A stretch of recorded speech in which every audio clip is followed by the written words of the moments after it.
প্রত্যেকটি Android smartphone ইউজারের জন্য এই তিনটা গুরুত্বপূর্ণ সেটিংস খুবই প্রয়োজন। সো চলুন আর দেরি না করে শুরু করা যাক আজকের ভিডিও। ফার্স্ট অফ অল আপনারা সেটিংসে চলে আসবেন। আসার পর এখান থেকে খুঁজে বের করবেন নোটিফিকেশন অ্যান্ড স্ট্যাটাস বার, অথবা সার্চ বারে গিয়ে টাইপ করতে পারেন। সো আমি এখান থেকে নোটিফিকেশন অ্যান্ড স্ট্যাটাস বারে একটা ট্যাপ করে দিব। দেওয়ার পর এখান থেকে মোর সেটিংসে চলে যাব। যাওয়ার পর এখান থেকে দেখতে পাচ্ছেন নোটিফিকেশন হিস্ট্রি নামে একটা অপশন রয়েছে নিচের দিকে। সো এটা আপনি সার্চ করেও বের করতে পারেন। সো এখান থেকে নোটিফিকেশন হিস্ট্রিতে ট্যাপ করবেন এবং দেখতে পারবেন এটা কিন্তু অফ করা থাকবে। জাস্ট আপনার কাজ হচ্ছে এখান থেকে টগলটা অন করে দিবেন।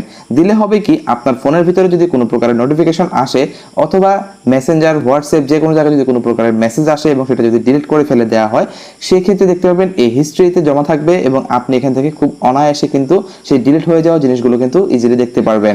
সো সেকেন্ডে যেটা রয়েছে সেটার জন্য আপনারা আবার সেটিংসে চলে আসবেন। আসার পর এখান থেকে আপনারা চলে যাবেন কানেকশন এন্ড শেয়ারিং এ। এটা আপনারা সার্চ করেও নিতে পারেন সেটিংসে গিয়ে। শেয়ারিং এ চলে আসার পর এখান থেকে দেখতে পারবেন প্রাইভেট ডিএনএস রয়েছে, জাস্ট এখানে একটা ট্যাপ করে দিবেন। দেওয়ার পরে এখান থেকে তিনটা অপশন চলে আসতে পারে, আপনার এখানে অফ অথবা অটো থাকতে পারে। আপনারা জাস্ট এটাকে চেঞ্জ করে দিবেন। ডায়াগনস্টিক প্রাইভেট ডিএনএস জাস্ট আপনারা ট্যাপ করে দিবেন এবং মডিফাই গিয়ে টাইপ করবেন dns.adguard.com। এটা লিখে জাস্ট ওকেতে প্রেস করে দিলে হবে কি, আপনার ফোন থেকে কোনো প্রকারের বিরক্তিকর অ্যাডস আর শো করবে না। আপনি যে কোনো ওয়েবসাইটে ঢোকেন না কেন, আপনার এখানে কোনো প্রকারের বিরক্তিকর অ্যাডস আসবে না। আপনি টোটালি অ্যাডস ফ্রি আপনি স্মার্টফোন ইউজ করতে পারবেন। সো নাম্বার 3 যেটা রয়েছে তার জন্য আপনাদেরকে চলে আসতে হবে প্লে স্টোরের মধ্যে। সো প্লে স্টোরে আসার পর এখান থেকে আপনার প্রোফাইল আইকনে একটা ট্যাপ করে দিবেন। জাস্ট এখানে ট্যাপ করার পর দেখতে পাবেন সেটিংসগুলো চলে আসছে।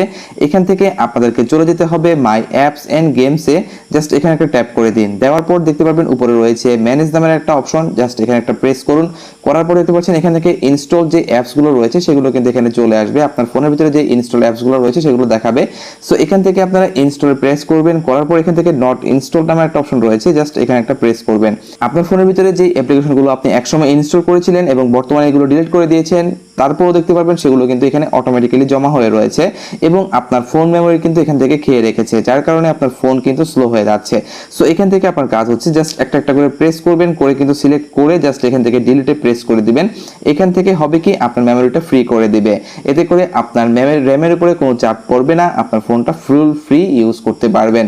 সো এই ছিল তিনটা ট্রিক্স। আশা করছি এই তিনটা ট্রিক্স আপনাদের খুবই কাজে দিবে। যারা অ্যান্ড্রয়েড ইউজার রয়েছেন তারা মাস্ট বি ট্রাই করবেন। সো দেখা হচ্ছে নেক্সট কোনো ভিডিওতে।